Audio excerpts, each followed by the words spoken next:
She said, "I'm not ready for marriage. Let's date other people but stay together." I replied, "Great idea."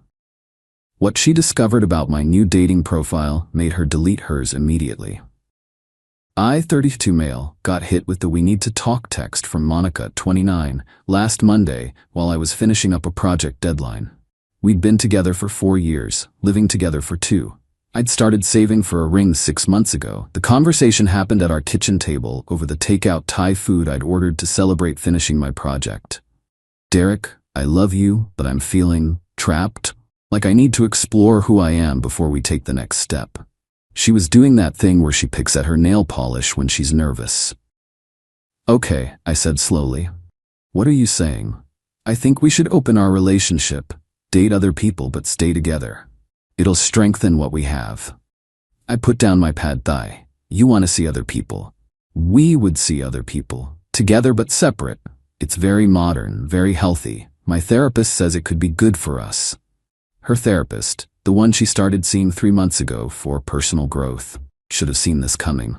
"So you want to date around but keep me as your safety net?" "That's not, Derek, don't be dramatic. It's about growth, finding ourselves. We're still primary partners." Primary partners. She'd clearly been reading relationship blogs. "And if I say no," she sighed, "then maybe we're not meant to be." "I need this, Derek. I need to know I'm choosing you, not just settling." Settling. 4 years and I'm settling. I took a long sip of my beer. "You know what? You're absolutely right." Her face lit up. "Really?" "Totally. Let's do it. Open relationship. Starting when?" "Oh, I was thinking we could ease into it. Maybe start with dating apps." "Perfect. I'll set up my profile tonight." She looked surprised but pleased. Kissed me on the cheek. "I knew you'd understand. We're so mature about this." That night, she set up her profile on 3 different apps while sitting next to me on the couch. Even asked my opinion on photos. I helped her pick the one from her friend's wedding where she looked amazing in that blue dress. "You're being so cool about this," she said. "Why wouldn't I be? This was a great idea." She went to bed happy. I stayed up and created my own profiles. Update 1, LMAO, you guys called it. Of course she already had someone in mind. Wednesday afternoon, I'm working from home when Monica texts, "Having coffee with someone after work. Don't wait up." Cool. No problem. I had my own plans. See, what Monica didn't know was that I'd gotten some pretty immediate matches. Turns out, being a 32-year-old software developer with his own place, a decent job, and recent photos where I don't look like I live in my mom's basement, not doing too bad. But here's the kicker. I'd written my bio very specifically. Recently opened relationship after 4 years. Partner wanted to explore, so here I am. Looking for something genuine, whether that's friendship, casual, or seeing where things go. Love hiking, craft beer, and dogs who think they're lapdogs. 6-1 since apparently that matters. Honest, straightforward, and it worked. Got about 20 matches in 2 days. Started chatting with a few women and they were surprisingly cool about the situation. One, Jessica, 28, was literally in the same boat. Her boyfriend had pushed for an open relationship too. Monica came home at 11 p.m. that Wednesday, glowing. "Good date?" I asked from the couch where I was watching Netflix. "Amazing. His name's Caleb. He's an artist. So deep and thoughtful." "That's great, babe." I didn't look up from my show. She sat next to me. "What did you do tonight?" "Had dinner with someone." She froze. "Already? Who?" "Her name's Jessica, marketing manager. Really interesting person." "Oh," her voice was flat. "How'd you meet?" "Dating app. We matched Monday night." "Monday? That was fast." "Well, yeah, that's when we agreed to this." "Why waste time?" She was quiet for a moment. "Where'd you go?" "That new sushi place downtown." "The one I've been wanting to try?" "Yeah, it was pretty good. You should take Caleb there." She went to bed without saying goodnight. Thursday morning, she was on her phone at breakfast, furiously swiping.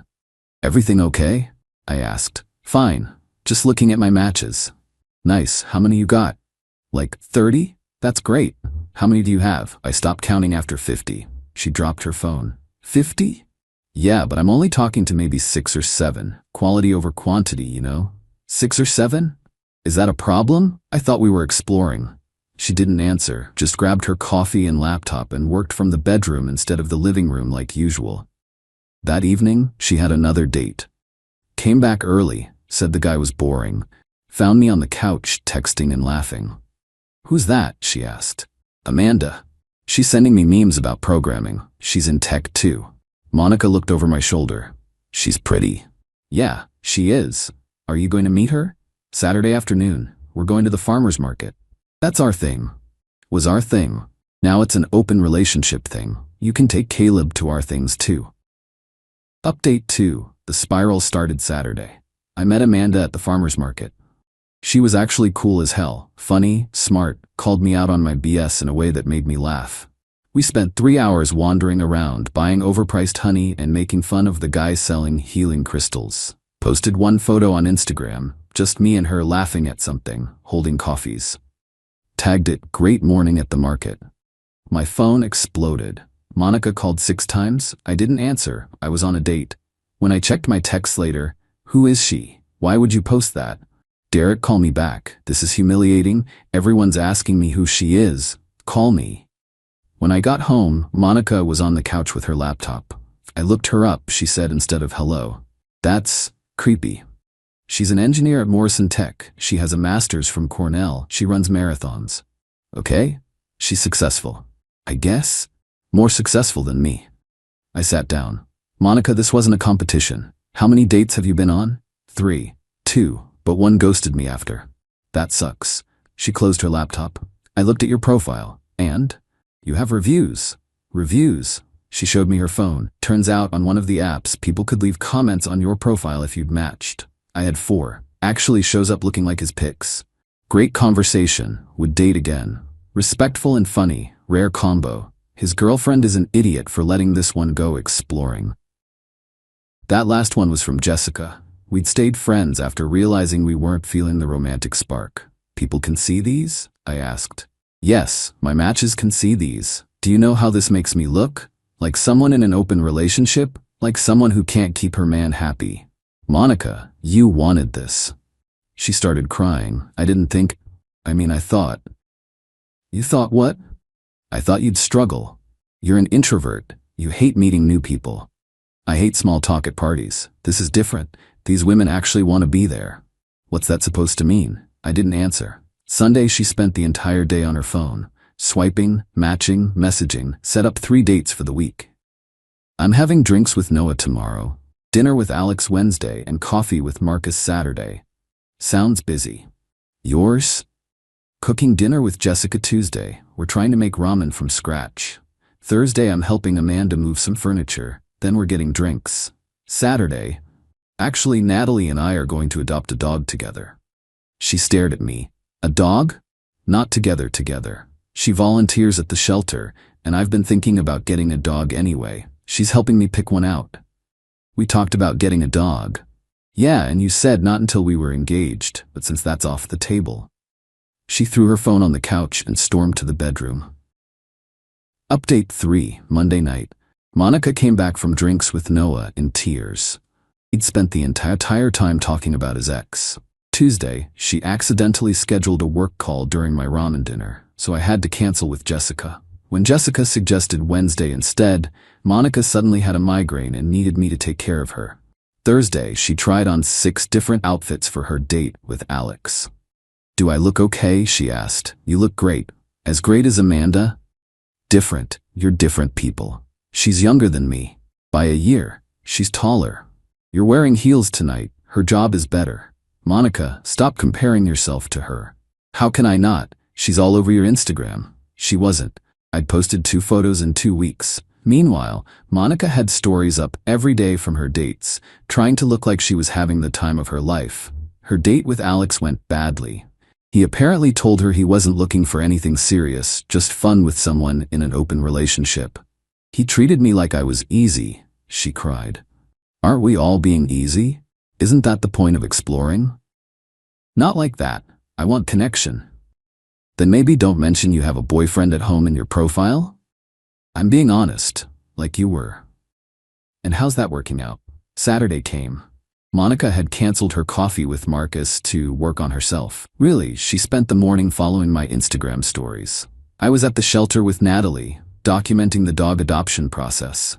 Found this amazing pit mix named Bronson who thought he was a lap dog. posted videos of him trying to fit his 70-pound self on my lap. Monica commented, "Cute, can't wait to meet him," making it look like we were still a normal couple, like the dog was ours. Natalie saw it.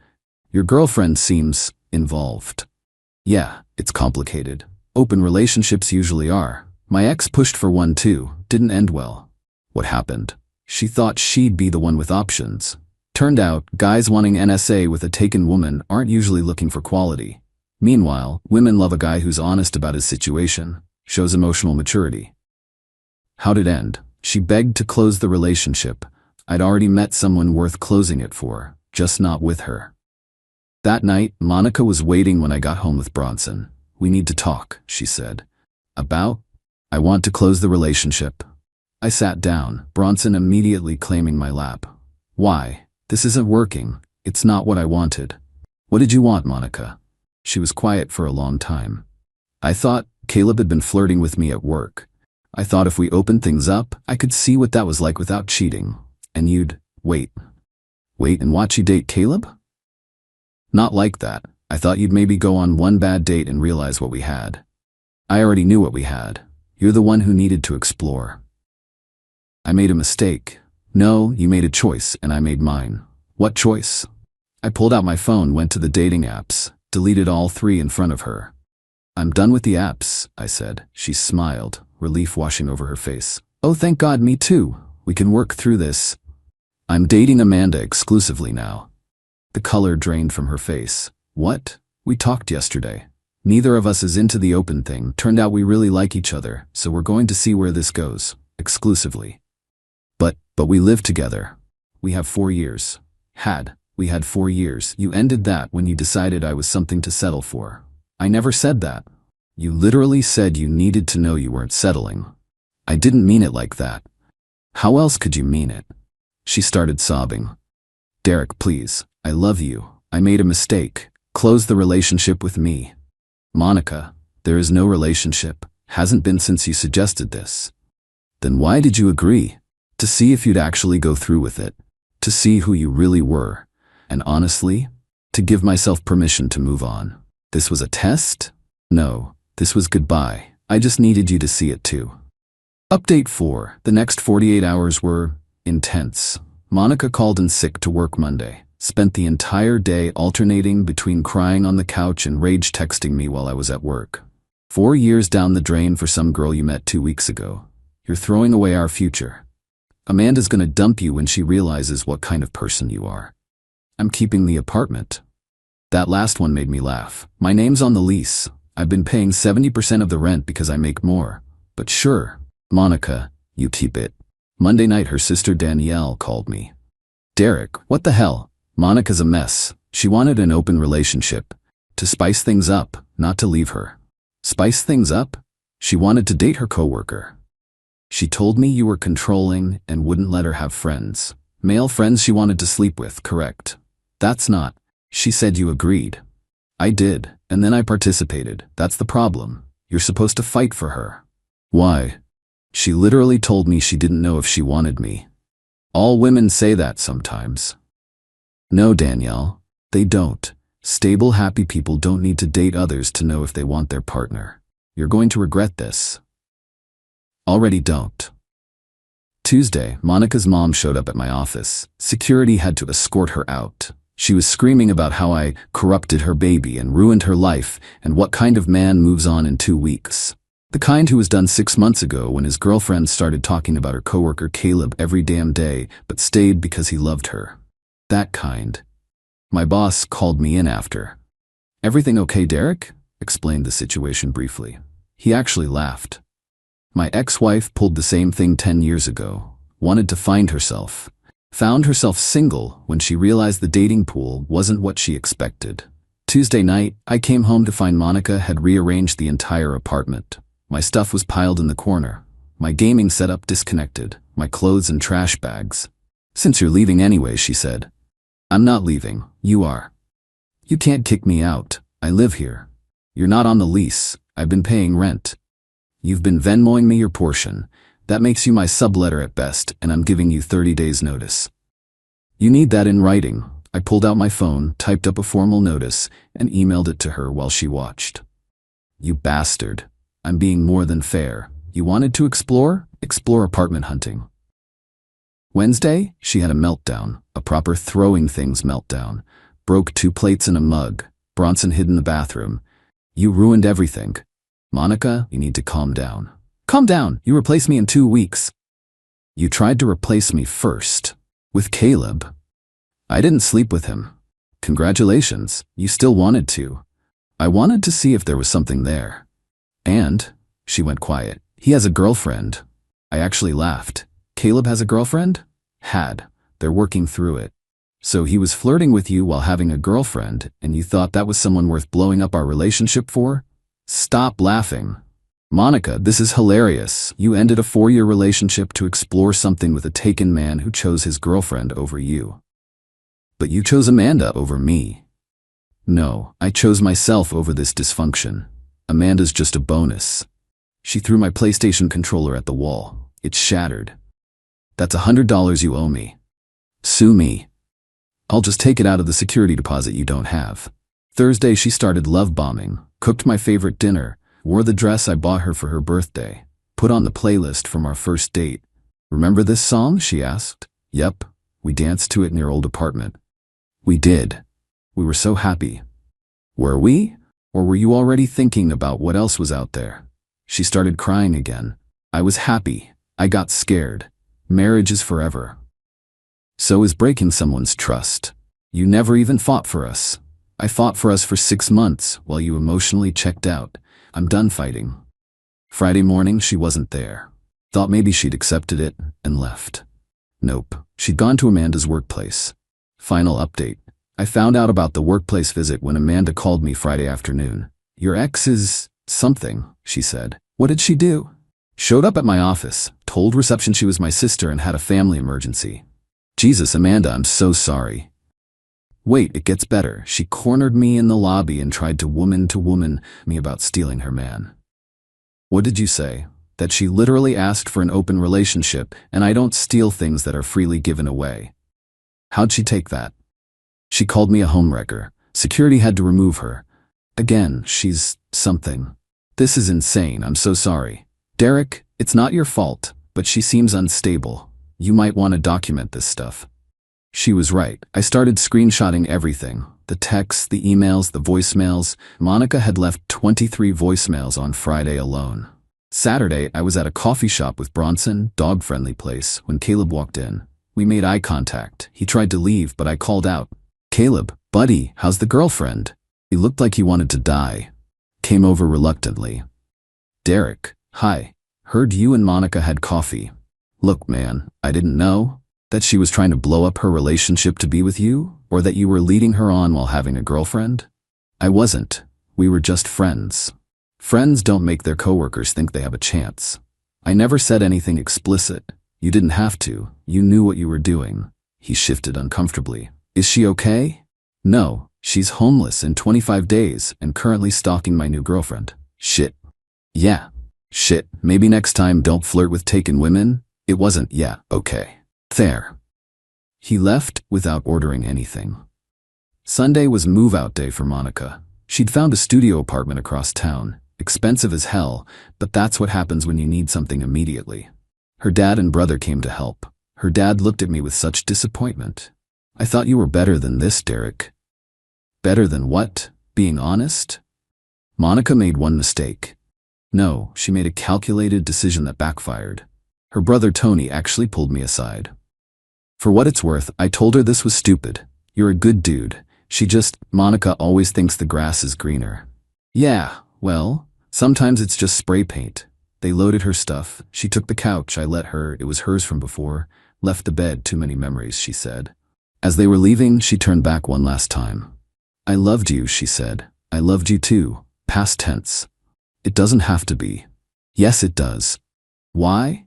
Because I deserve someone who doesn't need to date other people to know they want me. She left crying. That was 3 weeks ago. She still texts sometimes. Updates about her life I didn't ask for. How hard dating is. How expensive her apartment is. How Caleb and his girlfriend are engaged now. That last one included, Should have been us. I replied, no, it shouldn't have. You made sure of that. Then I blocked her number. Amanda and I are taking things slow but steady. She met my parents last weekend. They love her. Mom pulled me aside and said, this one's got her head on straight. Bronson loves her too, which honestly matters more than my parents' opinion. Found out through mutual friends that Monica's been telling people I emotionally manipulated her into an open relationship, then left her for someone younger. Amanda's older than her by 3 months, but whatever. Some people believe her. Most who knew us both don't. Her therapist, the one who supposedly encouraged the open relationship, Monica's friend caught her leaving a different therapist's office. Turns out she'd never discussed it with her original therapist. She'd made that up to make it sound like professional advice instead of, I want to bang my coworker. The entitlement levels, man. She really thought she could. Keep me as a backup plan, date around while I waited, have me pay majority rent while she explored, come back to me when it didn't work out, get the apartment she couldn't afford. Spin the narrative to make me the bad guy. Reality hit different. Lost the relationship. Lost the apartment. Can't afford her new place. Caleb chose his girlfriend. Dating pool isn't what she expected. Everyone knows what really happened. Last I heard, she's considering moving back to her hometown. Starting fresh where people don't know the story. Good.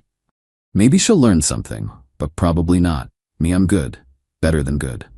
I learned my worth, found someone who sees it too, and have a 70-pound lapdog who snores. Sometimes the best revenge is just letting people experience the consequences of their choices. And Monica? She chose wrong.